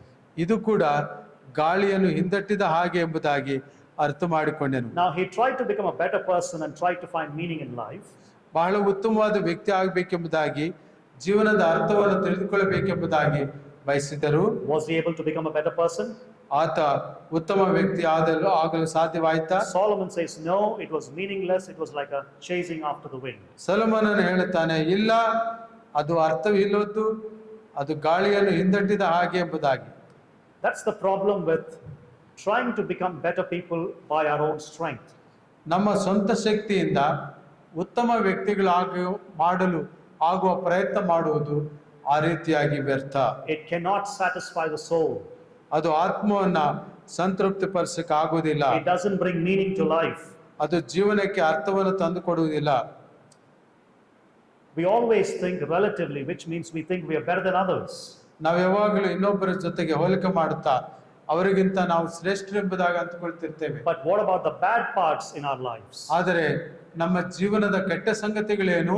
What about the sins in our lives? ನಮ್ಮ ಜೀವನದಲ್ಲಿರುವಂತ ಪಾಪಗಳೇನು? And that's why Solomon here did not find satisfaction in morality or ethics. ಆದುದರಿಂದ ಸೊಲೊಮೋನನು ಈ ಒಂದು ನೈತಿಕತೆಯಲ್ಲಿಯೂ ಮತ್ತು ನೀತಿಯಲ್ಲಿಯೂ ಆತನು ಕೂಡ ಸಂತೃಪ್ತನಾಗಲಿಲ್ಲ. Thirdly, ಮೂರನೇದಾಗಿ Solomon realized that greater knowledge about life brought greater sorrow. ಆತ ಜೀವನದ ಕುರಿತು ತಿಳಿದುಕೊಳ್ಳಲು ಮಾಡುವ ಹೆಚ್ಚು ಹುಡುಕಾಟದಿಂದ ದುಃಖವೇ ಹೆಚ್ಚು ಸಂಕಟವು ಇರುತ್ತದೆಂಬುದಾಗಿ ತಿಳಿದುಕೊಂಡನು. Look at verse 18. 18ನೇ ವಚನವನ್ನು ನೋಡಿರಿ. For in much wisdom is much vexation, and he who increases knowledge increases sorrow. ಬಹು ಜ್ಞಾನವಿದ್ದಲ್ಲಿ ಬಹು ಸಂಕಟ, ಹೆಚ್ಚು ತಿಳುವಳಿಕೆಯನ್ನು ಪಡೆದವನಿಗೆ ಹೆಚ್ಚು ವ್ಯಥೆ. You know, the more knowledge we acquire, the more we realize how ignorant we are. ನಾವು ಎಷ್ಟು ಅಜ್ಞಾನಿಗಳಾಗಿದ್ದರು, ನಾವು ಎಷ್ಟು ಜ್ಞಾನವನ್ನು ಪಡ್ಕೊಂಡರು, ಎಷ್ಟು ತಿಳುವಳಿಕೆಯನ್ನು ಕಂಡರು. I'll tell you something. ನಾನು ನಿಮಗೊಂದು ವಿಷಯ ಹೇಳ್ತೇನೆ. The more knowledge you have about what is happening around in the world, ಈ ಪ್ರಪಂಚದಲ್ಲಿ ಏನು ನಡೆಯುತ್ತದೆ ಎಂಬುದರ ಬಗ್ಗೆ ನೀವು ಎಷ್ಟು ಹೆಚ್ಚು ತಿಳ್ಕೊಳ್ತಿರೋ, the more serious the problems in the world will look to you. ಅತಿ ಹೆಚ್ಚು ತೀವ್ರವಾದ ಸಮಸ್ಯೆಗಳು ನಿಮ್ಮ ಕಡೆ ನೋಡುತ್ತವೆ. The better we try to understand the universe, the vastness of the universe, ಈ ಪ್ರಪಂಚವನ್ನು, ಈ ಪ್ರಪಂಚದ ವಿಸ್ತಾರವನ್ನು ಸರಿಯಾದ ರೀತಿಯಲ್ಲಿ ಅರ್ಥ ಮಾಡಿಕೊಳ್ಳುವುದು, the more insignificant we look. ನಾವು ಅದನ್ನು ಹೆಚ್ಚು ಪ್ರಾಧಾನ್ಯತೆ ಇಲ್ಲದೆ ನೋಡುವುದೇ. So Solomon realized that greater knowledge about life brought greater sorrow. ಅದರಿಂದ ಸೊಲೊಮೋನನು ಇಲ್ಲಿ ಹೇಳುತ್ತಿದ್ದಾನೆ, ಬಹು ಜ್ಞಾನವಿದ್ದಲ್ಲಿ ಬಹು ಸಂಕಟ ಎಂಬುದಾಗಿ. Now listen very carefully, please. ಈಗ ದಯಮಾಡಿ ಚೆನ್ನಾಗಿ ಕೇಳಿಸಿಕೊಳ್ಳಿ. Listening to Ecclesiastes may make us feel worse about life. ಪ್ರಸಂಗಿ ಗ್ರಂಥವನ್ನು ಕೇಳಿಕೊಳ್ಳುವುದರ ಮೂಲಕವಾಗಿ ಜೀವನ ಎಂಬುದಾಗಿ ಹೇಳುವಾಗ ಅದು ವ್ಯರ್ಥ ಎಂಬುದಾಗಿ ನನಗೆ ಅನಿಸಿರಬಹುದು. Now that's exactly the writer's purpose. ಅದು ಬರಹಗಾರನ ಉದ್ದೇಶವೇ ಅದು. Remember that Solomon is showing the world from an earthly perspective. ಚೆನ್ನಾಗಿ ಅರ್ಥ ಮಾಡ್ಕೊಳ್ಳಿ, ಸೊಲೊಮೋನನು ಈ ಪ್ರಪಂಚದ ಈ ಭೂಮಿಯ ದೃಷ್ಟಿಕೋನದಿಂದ ಇದನ್ನ ಪ್ರಸರಿಸುವಂತದ್ದು ಕಾಣ್ತೇವೆ. This means that this is the best that humans can come up with. ಇದರಿಂದಲೇ ಜನರು ಮುಂದಕ್ಕೆ ಬರಬಹುದೆಂಬುದಾಗಿ ಅಂದುಕೊಳ್ಳುತ್ತಿದ್ದಾನೆ. This is the best that humans can understand from this world's point of view. ಆ ಪ್ರಪಂಚದ ದೃಷ್ಟಿಕೋನದಿಂದಲೇ ಇದನ್ನು ಜನರು ಹೆಚ್ಚಾಗಿ ತಿಳ್ಕೊಳ್ಳಬಹುದೆಂಬುದಾಗಿ ಭಾವಿಸುತ್ತಾನೆ. But the good news is, ಆದರೆ ಇಲ್ಲಿ ಶುಭ ಸಮಾಚಾರವೇನೆಂದರೆ, that Solomon believes in God and mentions his name in verse 13. ಆದರೆ ಸೊಲೊಮೋನನು ದೇವರಲ್ಲಿ ನಂಬಿಕೆ ಇಟ್ಟನು, ಆದ್ದರಿಂದ 13ನೇ ವಚನದಲ್ಲಿ ಆತನು ದೇವರ ಹೆಸರನ್ನು ಪ್ರಸ್ತಾಪ ಮಾಡಿದನು. The word there is Elohim. ಅಲ್ಲಿ ಎಲೋಹಿ ಅನ್ನುವ ಪದ ಹೇಳಲ್ಪಟ್ಟಿತು. But he made his spiritual search without God's help. ಆದರೆ ಆತ ತನ್ನ ಒಂದು ಆತ್ಮೀಕ ಹುಡುಕಾಟವನ್ನು ದೇವರಿಲ್ಲದೆ ಮಾಡಿದ. So he did not pray or consult God. ಆತ ಪ್ರಾರ್ಥನೆ ಮಾಡಲಿಲ್ಲ ಅಥವಾ ದೇವರನ್ನ ಸಂಧಿಸಲಿಲ್ಲ. Instead, he was trying to find meaning in life through his own pursuits without the help of God. ದೇವರ ಒಂದು ಸಹಾಯವಿಲ್ಲದೆ ತನ್ನ ಸ್ವಶಕ್ತಿಯಿಂದಲೇ ತನ್ನ ಸ್ವಂತ ಜ್ಞಾನದಿಂದಲೇ ತನ್ನ ಹುಡುಕಾಟವನ್ನು ಪ್ರಾರಂಭ ಮಾಡಿದ. Now, brothers and sisters, listen carefully, please. ಪ್ರಿಯ ಸಹೋದರ ಸಹೋದರಿಯರೇ, ಅರ್ಥ ಮಾಡಿಕೊಳ್ಳಿ. If we try to find satisfaction in anything in this world, ನಾವು ಈ ಲೋಕದಲ್ಲಿ ಏನಾದರೂ ಸಂತೃಪ್ತಿಯನ್ನು ಪಡೆದುಕೊಳ್ಳುವ ಪ್ರಯತ್ನವನ್ನು ಮಾಡುವುದಾದರೆ, in our education or knowledge, ನಮ್ಮ ಶಿಕ್ಷಣದಲ್ಲಾಗಲಿ ನಮ್ಮ ಜ್ಞಾನದಲ್ಲಾಗಲಿ, if we try to find meaning in any of these without God, we will come to the same conclusion that it is meaningless. ನಾವು ಕೂಡ ಇದೇ ಒಂದು ತೀರ್ಮಾನಕ್ಕೆ ಬರ್ತೇವೆ, ಅದೇನೆಂಬುದಾಗಿ ಹೇಳುವಾಗ ಅದು ವ್ಯರ್ಥ ಎಂಬುದಾಗಿ. Now, some of your parents here, ನಿಮ್ಮಲ್ಲಿ ಇಲ್ಲಿರುವಂತಹ ತಂದೆ ತಾಯಂದಿರು, we have a lot to think about in this. ನಾವು ಬಹಳ ಹೆಚ್ಚು ಯೋಚನೆ ಮಾಡಬೇಕಾಗಿದೆ.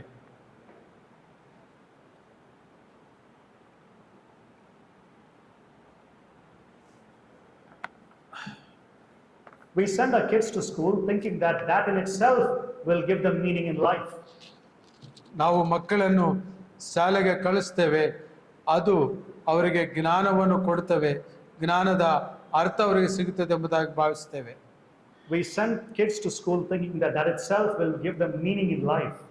ನಾವು ಮಕ್ಕಳನ್ನು ಶಾಲೆಗೆ ಕಳಿಸ್ತೇವೆ, ಅದಷ್ಟೇ ಅವರಿಗೆ ಜೀವನದ ಅರ್ಥವನ್ನ ಕಲಿಸುತ್ತೆ ಎಂಬುದಾಗಿ. We tell them that grades and trophies are all important and that will give you meaning in life. ನಾವು ಹೇಳ್ತೇವೆ ಅವರಿಗೆ ದೊಡ್ಡ ದೊಡ್ಡ ಪದಕಗಳು, ದೊಡ್ಡ ದೊಡ್ಡ ಪ್ರಶಂಸಾ ಪತ್ರಗಳು ಅದಷ್ಟೇ ಜೀವನದ ಅರ್ಥವನ್ನು ಕೊಡ್ತವೆ. Nothing will bring satisfaction in this world, in this life, except the fact that the fear of the Lord is the beginning of wisdom. ಯಾವುದು ಕೂಡ ಮನುಷ್ಯನಿಗೆ ಸಂತೃಪ್ತಿ ಕೊಡುವುದಿಲ್ಲ, ಏಕೆಂಬುದಾಗಿ ಹೇಳುವಾಗ ಯೆಹೋವನಲ್ಲಿ ಭಯವೇ ಜ್ಞಾನಕ್ಕೆ ಮೂಲ. So as parents, we must teach our kids that knowledge can only take us so far. ನಾವು ಮಕ್ಕಳಿಗೆ ಬೋಧಿಸಬೇಕಾಗಿದೆ, ಜ್ಞಾನವು ನಮ್ಮನ್ನು ಸುದೂರಕ್ಕೆ ತೆಗೆದುಕೊಂಡು ಹೋಗ್ಬೋದು, Only take us so far, ಅದು ತುಂಬಾ ದೂರಕ್ಕೆ ಕರ್ಕೊಂಡು ಹೋಗ್ಬೋದು, but it can't take us far enough. ಆದರೆ ಹೋಗಬೇಕಾದಷ್ಟು ದೂರಕ್ಕೆ ಅದು ತೆಗೆದುಕೊಂಡು ಹೋಗುವುದಿಲ್ಲ. And all of this learning is empty without God. ಈ ದೇವರಿಲ್ಲದೆ ಈ ಎಲ್ಲ ಕಲಿಕೆಯು ಕೂಡ ಶೂನ್ಯ ಮತ್ತು ವ್ಯರ್ಥ. So there is a way to study well. ಅದರಿಂದ ಸರಿಯಾಗಿ ಓದುವುದಕ್ಕೆ ಒಂದು ಹಂತ ಇದೆ. You can study all kinds of things in this world, ನಾವು ಈ ಲೋಕದ ಎಲ್ಲ ಸಂಗತಿಗಳನ್ನ ಕಲಿಬಹುದು, all kinds of degrees in this world, ಈ ಲೋಕದ ಎಲ್ಲ ಡಿಗ್ರಿಗಳನ್ನ ತಗೋಬಹುದು. but we must study it in God's way, not the world's way. ಆದರೆ ನಾವು ಅದನ್ನ ದೇವರ ಮಾರ್ಗದಲ್ಲಿ ಕಲಿಬೇಕು, ಲೋಕದ ಮಾರ್ಗದಲ್ಲಿ ಅಲ್ಲ. Let me speak to those who work here. ಇಲ್ಲಿ ಕೆಲಸ ಮಾಡುವಂತವ್ರನ್ನ ಕೇಳಿದರೆ, Without God in your life, ದೇವರಿಲ್ಲದೆ ನಿನ್ನ ಜೀವನದಲ್ಲಿ the career goals that you have ನಿನ್ನ ಮುಂದೆ ಇರುವಂತಹ ಒಂದು ವೃತ್ತಿ ಪ್ರವೇಶ and the money that you get, ನೀನು ಹೊಂದುವ ಹಣ, they will not bring meaning to your life. ಅವು ನಿನಗೆ ಯಾವುದೇ ಜೀವನದಲ್ಲಿ ಅರ್ಥವನ್ನು ತಂದು ಕೊಡುವುದಿಲ್ಲ. So we need to have the right perspective in our work as well, a perspective that honors God. ನಮ್ಮ ಜೀವನದ ಒಂದು ಸರಿಯಾದ ದೃಕ್ಪಥ ಇರಬೇಕು, ದೃಷ್ಟಿಕೋನ ಇರಬೇಕು ದೇವರ ಕುರಿತು. And that perspective must honor God. ಆ ಒಂದು ದೃಕ್ಪಥ, ಆ ದೃಷ್ಟಿಕೋನ ದೇವರನ್ನ ಸನ್ಮಾನಿಸುವಂತದ್ದಾಗಿರಬೇಕು. For those of us who are in ministry, ಸೇವೆಯಲ್ಲಿರುವಂತ ನಮಗೆ everything that we do should not be to please ourselves but to please God. ನಾವು ಮಾಡುವ ಎಲ್ಲವೂ ಕೂಡ ನಮ್ಮ ಮನಸ್ಸಿಗೆ ಮುದ ನೀಡುವಂಥದ್ದಲ್ಲ, ಅದು ದೇವರಿಗೆ ಸಮಾಧಾನ ಉಂಟು ಮಾಡುವಂಥದ್ದು ಆಗಿರಬೇಕು. Otherwise even ministry can become a frustrating experience. ಇಲ್ಲದೆ ಹೋದರೆ ನಾವು ಮಾಡುವ ಸೇವೆ ಅದು ಒಂದು ಹತಾಶೆಯನ್ನುಂಟು ಮಾಡುವಂಥದ್ದಾಗಿರುತ್ತದೆ. Solomon here in the book of Ecclesiastes is showing us that we need a savior. ಆ ಸೊಲೊಮೋನನು ಈ ಒಂದು ಪ್ರಸಂಗಿ ಗ್ರಂಥ ನಮಗೊಬ್ಬ ವಿಮೋಚಕನು ಬೇಕು ಎಂಬುದನ್ನು ಹೇಳುತ್ತದೆ. The preacher didn't know all of it yet. The preacher did not understand all of the plan yet. ಆ ಎಲ್ಲ ಯೋಜನೆಯನ್ನು ಬೋಧಕನು ಗ್ರಹಿಸಿದ್ದಿಲ್ಲದೆ ಇರಬಹುದು. But at the end of all of our questioning, God waits for us in the person of Jesus Christ. ಈ ಎಲ್ಲ ಪ್ರಶ್ನೆಗಳ ಈ ಅಂತಿಮದಲ್ಲಿ ಕರ್ತನಾದ ಯೇಸು ಕ್ರಿಸ್ತನು ಕಾಯುವನಾಗಿರುತ್ತಾನೆ. And that's why Hebrews 11:6 says this. ಆದ್ದರಿಂದ ಇಬ್ರಿಯ ಪತ್ರಿಕೆ 11ನೇ ಅಧ್ಯಾಯ 6ನೇ ವಚನ ಹೀಗೆ ಹೇಳುತ್ತದೆ, Without faith it is impossible to please God. ನಂಬಿಕೆ ಇಲ್ಲದೆ ದೇವರನ್ನು ಮೆಚ್ಚಿಸುವುದು For ಅಸಾಧ್ಯ. whoever draws near to God must believe that he exists ಯಾರಾದರೂ ದೇವರ ಬಳಿಗೆ ಬರೋರು ದೇವರಿದ್ದಾನೆಂಬುದಾಗಿ ನಂಬಬೇಕು. and he rewards those who earnestly seek him. ಆತನನ್ನು ಹುಡುಕುವವರಿಗೆ ದೇವರು ತಕ್ಕ ಪ್ರತಿಫಲವನ್ನು ಕೊಡುವನಾಗಿರುತ್ತಾನೆ. In the last couple of minutes, listen carefully, please. ಕೊನೆಯ 2 ವಚನಗಳನ್ನು ಕೇಳಿಸಿಕೊಳ್ಳಿ. We should not leave the book of Ecclesiastes or the first chapter of Ecclesiastes without understanding that Jesus is God in the flesh who entered into this world. ಕರ್ತನಾದ ಯೇಸು ಕ್ರಿಸ್ತನು ನರಾವತಾರಿಯಾಗಿ ಈ ಲೋಕಕ್ಕೆ ಆಗಮಿಸಿದ್ದಾನೆಂಬುದಾಗಿರುವಂತ ಸತ್ಯವನ್ನು ಅರ್ಥ ಮಾಡಿಕೊಳ್ಳದೆ ಮೊದಲನೇ ಅಧ್ಯಾಯವನ್ನು ಮುಕ್ತಾಯ ಮಾಡಬಾರದು. So he also entered into this vain world. ಆತನು ಕೂಡ ಈ ಒಂದು ವ್ಯರ್ಥವಾದ ಲೋಕದೊಳಗೆ ಪ್ರವೇಶ ಮಾಡಿದ. But he showed us how to live right under the sun. ಸೂರ್ಯನ ಕೆಳಗಡೆ ಹೇಗೆ ಸರಿಯಾಗಿ ಜೀವಿಸಬೇಕು ಎಂಬುದನ್ನು ಕರ್ತನಾದ ಯೇಸು ಕ್ರಿಸ್ತನು ಹೇಳಿದನು. If you follow Jesus, ನೀವು ಕರ್ತನಾದ ಯೇಸು ಕ್ರಿಸ್ತನನ್ನು ಹಿಂಬಾಲಿಸಿದರೆ, because of Jesus, life will become complete. ಕರ್ತನಾದ ಯೇಸು ಕ್ರಿಸ್ತನ ಮೂಲಕವಾಗಿ ಜೀವನವು ಪರಿಪೂರ್ಣವಾಗುತ್ತದೆ. Even if you don't have all the answers on this side of eternity, you will certainly have your answers fulfilled.